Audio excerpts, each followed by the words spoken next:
duty. It's that I have become humble about our ability to predict the future. In fact, you know, when I speak at Capstone, I speak sincerely. I say, you know, when I was a second lieutenant, here was my level of confidence that I had all the answers, and here was my level of experience. And I'm standing before you today, and I say this sincerely. Today, here's my level of confidence that I have all the answers, and here's my level of experience. It's completely inverse. But I have found that the 4+1 is a useful construct to look at the joint force. And here's the assumption I make, and it's really an important assumption, and if I don't have it right, this is something that I need to be challenged on. My assumption is that if we look at the 4 state challenges that we have, and I'll share some of the details of that here in a minute, but if we look at these 4 state challenges, and then we look at violent extremism, and we look at where they are today, and we benchmark ourselves against those challenges today, and we look at where they are in terms of their path to capability development 5, 7, 8 years from now, and we use that as a benchmark, and then we kind of look at how we would match up against one or more of these challenges simultaneously.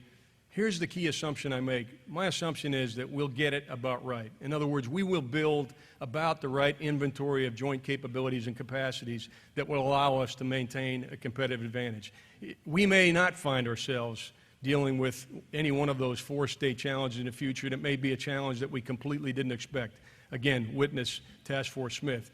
But we do need something to benchmark ourselves against. We do need something to drive our assessment of risk today, our risk tomorrow. We need something to inform the path for capability development that we are pursuing as a joint force. And so that's, to me, what the 4+1 are. And what I'd like to do is I'm going to run through very quickly each of the 4 state challenges in violent extremism, just to set the stage for what I really believe the most important part of the conversation, and that is what I see as the implications of these 4+1. The first is Russia, and I've said it many times publicly, the Chief has said it, Russia presents the greatest array of challenges and threats to our interests. Despite, you know, they have significant demographic and economic challenges, there's no doubt, but it's equally true that they've been pursuing a path of military capability development and modernization that's virtually unmatched around the world. They're also operating with a frequency in areas that we haven't seen for almost 20 years. When I was a young captain in the Mediterranean aboard Navy ships, routinely we would see the Soviets down there operating with the full capabilities of the Soviet Union. We haven't seen that pattern of operational, that operational pattern for 20 years. We haven't seen that operational pattern that we see now in the North Sea and the Arctic, but we see it now with Russia.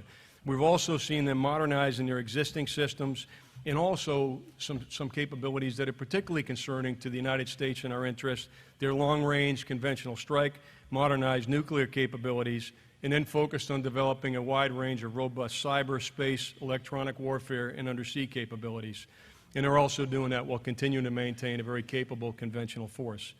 In my judgment, their operational patterns, their capability development, and their behavior are designed to undermine the United States, our ability to project power, and the credibility of our alliances. We have recently concluded the National Military Strategy. It's about ready to be signed and moved on. I got to give the Secretary a chance to look at it, but the chiefs and I have built this from the top down. I'll mention it again in a minute. But as we went through this, we struggled with centers of gravity. We said, what is it that we draw our strength from as a joint force? And with apologies to those at the command and staff colleges that say you have to identify one center of gravity, we landed on 2. One we said was kind of at the strategic level, and that's the network of alliances and partnerships that we've built up over the last 70 years is absolutely a source of strength for the joint force. And then the other source of strength, which won't surprise you, and we've talked about it much this week, I know Dave Perkins has spoken about it, that's our ability as a nation to project power. And in my judgment, when you look at what Russia is doing, both from a capability development perspective and from a political perspective, and I'll speak a little bit more about that in a minute, I think it's focused on those 2 areas, undermining the credibility of our alliances and minimizing, mitigating our power projection capability. In the Pacific, you know, our policy is to seek opportunities to cooperate with China.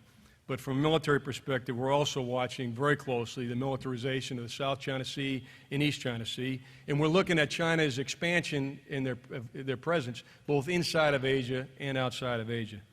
And while their budget and their expenditures in particular are relatively opaque, sometimes it's hard to see exactly what the Chinese are doing, either in a fiscal perspective or in terms of capability development.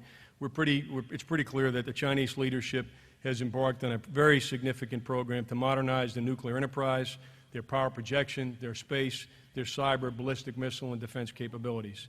And similar to Russia, what I believe is that China seeks to do the same thing in the Pacific that Russia seeks to do, which is undermine the credibility of our alliances and partnerships in the Pacific, while at the same time minimizing our ability to move into the Pacific from a power projection perspective or operate within the Pacific. North Korea's behavior and capability development continues to threaten our allies and, as we've seen recently, potentially at homeland.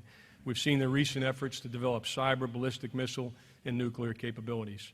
And the Iranian regime aims to establish itself as the dominant regional power in the Middle East, and I describe the major export of the Iranians as malign influence, as they support terrorist organizations across the region while modernizing an impressive array of maritime, ballistic missile, again, space, cyber, and cruise missile capabilities.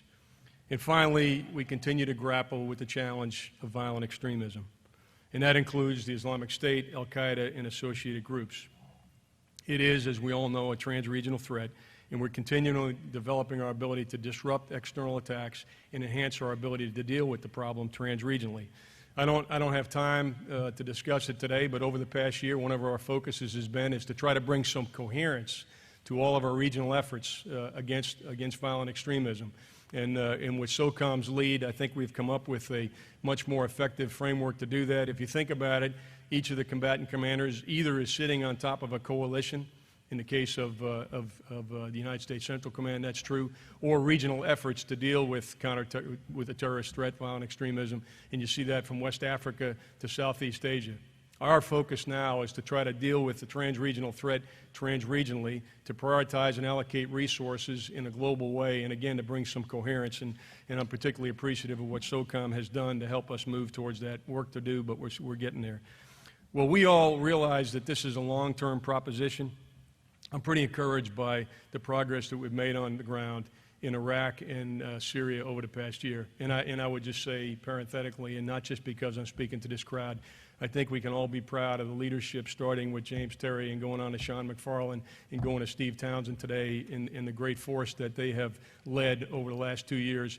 What I have said to people, you know, if we were having, last year, if I had been a speaker here at AUSA, and you said, what would you want the situation on the ground to be next year, I don't think I could have asked for something better than what we're seeing right now, the progress that's made over the last year. And again, it isn't just what took place over the past year. It was the foundational work that was done to build partnership capacity, develop the intel network, develop the infrastructure that we are now leveraging to start to push back on the Islamic State.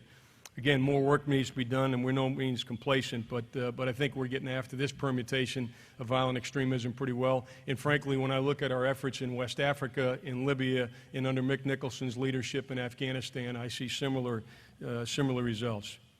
But now, you know, to kind of move forward, and the challenges that I see when I look at those 4 state challenges in violent extremism have a number of implications for the joint force.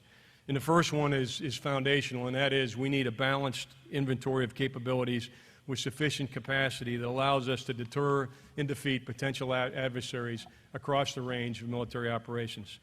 As a nation that has to think and act globally, we don't have the luxury of choosing between a force that can fight ISIL and one that can deter and defeat a peer adversary. Nor do we have the luxury of choosing between meeting our current operational requirements and developing the capabilities we'll need to meet tomorrow. I read General Ham's article that was published on Monday. I've listened to some of the speakers. That's been a constant theme, the need to balance today's requirements with the need to grow the force that we will need tomorrow. And getting that balance right, in my judgment, will be one of our more significant challenges in the next few years. In this crowd, I don't have to say much about the fiscal environment. The Bipartisan Budget Act may get us through FY17, but we still have $100 billion of sequestration looming, And we've got literally, and we've used this phrase, but it's true, we have a bow wave of modernization requirements that are going to have to be addressed over the next couple of years. And while predictable and sufficient funding are part of the equation, and we need both of those, and both the Chief and I have banged that home many times before the Senate Armed Services Committee and the House Armed Services Committee, we're going to have to do more than buy hardware in the days ahead. We're going to have to expend some intellectual capital and develop disruptive and innovative ways to meet our requirements. And I have come to paraphrase, and I like the expression that Winston Churchill is attributed, it's attributed to Winston Churchill: ladies and gentlemen, we're out of money, now it's time to think. A second implication for us to consider is to most effectively use the military instrument national power to address today's challenges. I believe we need to develop more effective methods to deal with what we've seen of Russian behavior in the Crimea, in Georgia, in the Ukraine, what we've seen of Iranian malign influence across the Middle East, and again, what we've seen of China's activity in the South China Sea and the East China Sea. Each of those nations have leveraged economic coercion, political influence, information operations, unconventional operations, and military posture to advance their national interests. I refer to that, and some use the term hybrid or gray zone. I've specifically not done that because both terms have become laden with baggage. I refer to that as adversarial competition that has a military dimension but falls short of actual armed conflict. So adversarial competition with a military dimension. In our traditional approach is to think about whether we're at peace or at war. And meanwhile, our adversaries don't think about things that way. It's for that reason that I don't actually find the current construct that we have, for example, with operation plans, particularly useful. Again, if you think about shaping and you think about conflict, you would bin all of your activities, your authorities, and your capabilities into one of the bins. You're either shaping or you're fighting. Our adversaries are unconstrained by that methodology. In fact, I can share with you an anecdote. In November of last year, I was in the job about a month, and we had all the combatant commanders convened down at Quantico. We had a large map in a gymnasium to kind of talk about the joint force and frankly, how we would prioritize and allocate resources in the event of a specific scenario. And I asked General Phil Breedlove, a good friend for a long time, I said, Phil, what phase are you in right now in Europe? And he looked at me a bit confused and he said, well, we're in phase 0. And I said, all right, what phase would you assess Russia is in right now in Europe? And he said, I don't know, probably phase 2 or 2.5. And then I asked Admiral Harris the same question. I said, Harry, how about the Chinese? What phase are they in? He said, on a daily basis, we see activities, authorities, capabilities being employed that are probably more closely associated to phase 2 than phase 0. And then rhetorically, of course, I asked the question, how long can we have our competitors in phase 2 or 2.5 while we remain in phase 0 and maintain a competitive edge? I think we also need to develop a framework within which to deter cyber threats. And clearly, many in this room know that some of the challenges include attributing threats, managing escalation, and hardening ourselves against a cyber threat. You know, earlier, and I'll just make a comment about resilience. Earlier, when I spoke about one of the important deliverables of the Joint Force being to deliver credible and capable options to the National Command Authority in times of crisis, I have come in this job to look at resilience as an incredibly important thing, because the resilience of the platform from which we project power actually has a lot to do with the options that we're going to be able to provide the National Command Authority in a crisis. And when you think about tools that we can employ, you know, it's very difficult to start thinking aggressively about employing offensive tools if we haven't addressed the foundational elements of defending the network in the event that the enemy responds in kind. And so I would just say that of the areas, there's many areas that would keep all of us awake at night. That issue of resilience, that one example, cyber being one of many, but that issue of resilience is one that I pay attention to. I would just say that one of the more significant implications of the current trends in the security environment is the high likelihood that any future conflict is going to be transregional, multi-domain, and multifunctional. And while multi-domain conflict is by no means new, and I'm not advertising it as such, advances in electronic warfare, information operations, cyber activities, space operations, ballistic missile technology have all made the character of war today extraordinarily dynamic. And we're going to see capabilities like that. We see capabilities like that today fielded by both state and non-state actors, and they know exactly how to employ those tools to exploit our vulnerabilities. You know, about 18 months ago, I had a chance to visit Dave Perkins and H.R. McMaster down at TRADOC, and I've read the Army operating concept, and we spoke about it a lot that day. And I know the Army is getting after this whole idea of multi-domain conflict in a pretty aggressive way at the operational level.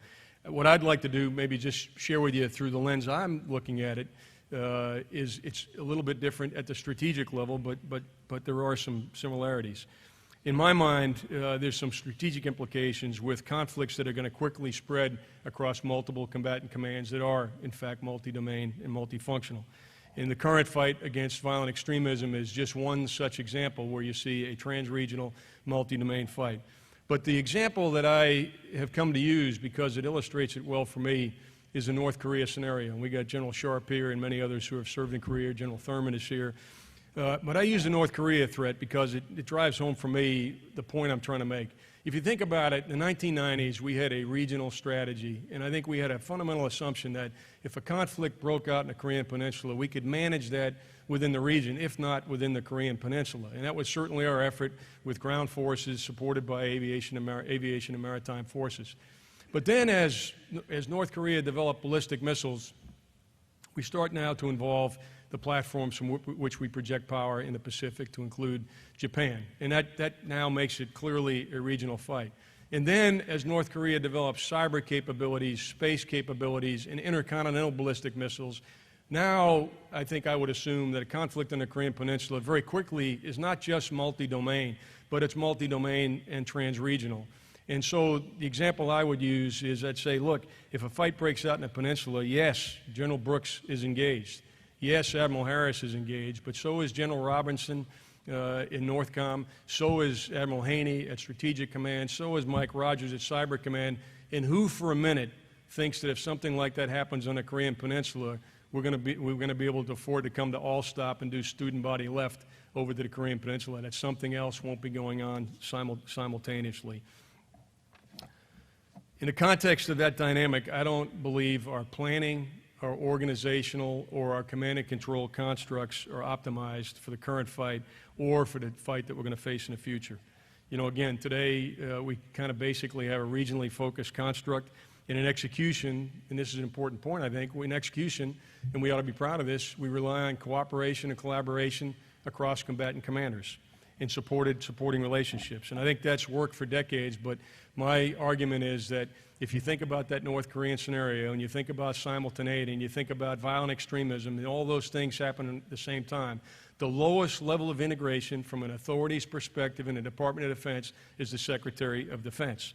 And I think he's going to need more support than he currently has to make decisions with those factors of time and space, and again, the character of war as I see it in the 21st century at the strategic level. And for that reason, I mentioned the National Military Strategy earlier. It's a classified document this year, and the reason it is to frame these problems I just spoke about and provide a framework within which we can integrate the joint force from the very beginning. And the one thing I say is the aggregation of operations plans is not a strategy. What we should do is go from policy to a strategic framework for some of these problem sets like Russia and China and Iran and North Korea. That strategic framework then informs combatant commanders' theater campaign plans and their role plans. And we're also working to develop a more effective command and control construct to facilitate decision making. Here's my point.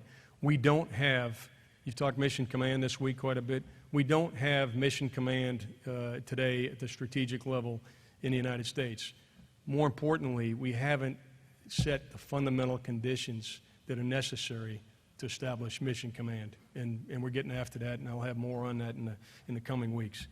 Before I close, I just want to quickly shift to the Army specifically and talk about your biggest challenges. And again, I think in the broadest sense, what General Ham said earlier this week in terms of the balance between today and tomorrow is right on the mark.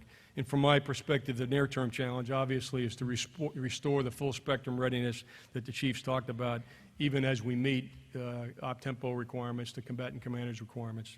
And you're tackling that, and General Milley has rightly made that his #1 priority in making progress. And I think I recognize that in the way you've set up your training, the way you've leveraged the Guard and Reserve components, in the way you've prioritized leader development. Again, looking at the remarks that have been made by my predecessors this week, almost every one of them has talked about those areas. I think General Milley would be the first to tell you that progress has come at a cost. And in order to maintain that high level of readiness, we have taken a hiatus on modernization. I think we have accepted risk downstream. And that's why I think the long-term challenge for the Army and really for the entire Joint Force is to kind of reset that balance. And this is probably one of the key points I wanted to make today. I think if you look back over the last 4 years, we made 2 assumptions 4 years ago when we were trying to deal with the budget. We assumed that the operational tempo would reduce. Our operational requirements would go down. And we also assumed that the budget situation would get better. I'm here to tell you, as we grapple with the future challenges, I would offer to you that those assumptions have only exacerbated the fiscal challenge we've had. And if I were to make 2 assumptions today, I'd make them this way. I'd say, #1, I don't believe, there's no indication for me, sitting where I sit, that our operational requirements are going to be reduced. I don't see that. Nor do I actually see us enjoying an increase in the resources that are going to be available to us. I don't see that. We may avoid sequestration, but if you look at historical trends, I don't see our top line significantly increasing. So I think over the next couple of years, the Chief, the Secretary, the leadership team that's here, we're going to have to make some pretty tough choices, and he's going to need the whole team to get it right. I won't give you too much advice today. The first advice I'll give you, and the Chief's heard me talk about this before, is we can't afford inside our Army what I describe as the 3 Ps. Being possessive, being parochial, or being pedantic are not going to be helpful over the next couple of years as we deal with these challenges. And we've worked through these as an Army before. There's no doubt about it. And the innovation that we talk about now, the innovation that we need, the kind of thinking that we need, has been a hallmark of the Army for a long time. In the 1920s, we saw it when George Marshall took the lessons learned from World War I and set the conditions for the Army to be successful in World War II. In the 1960s, there was an old cavalryman that worked on cavalry doctrine that really informed the way that we did business in Vietnam. And after Vietnam, and there's a number of them here right now, there was a generation of leaders that rebuilt our Army, rebuilt it from a training perspective, from a capability development perspective, from a doctrine perspective, and as importantly, from a leadership development perspective. And each of these examples has, I think, some common themes.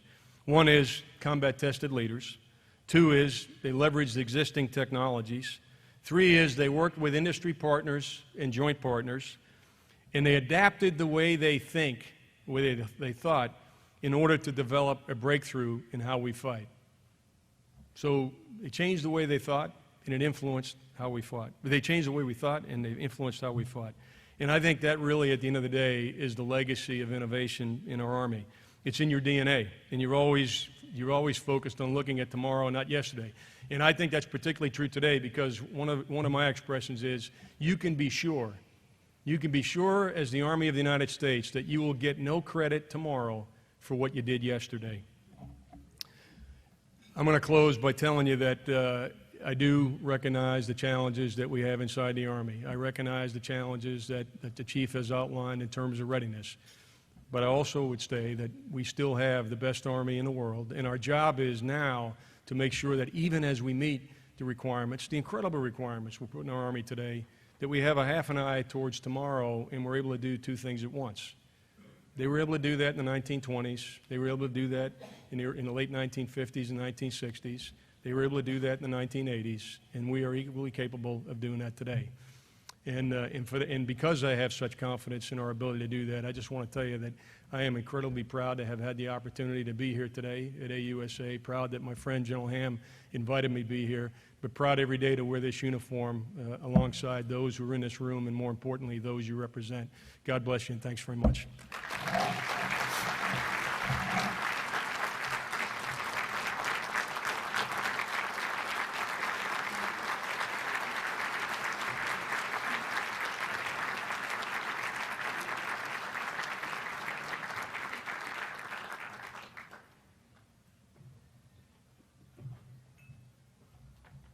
We're just going to take a moment, and not very often you get the chairman of the Joint Chiefs of Staff and the Dixon Award together, so we're going to do a photo op, if that's okay. Why don't we do this, Mel? Is that okay? As long as we can have the, So we step up here, Right. right this way. They can get us. They'll get us.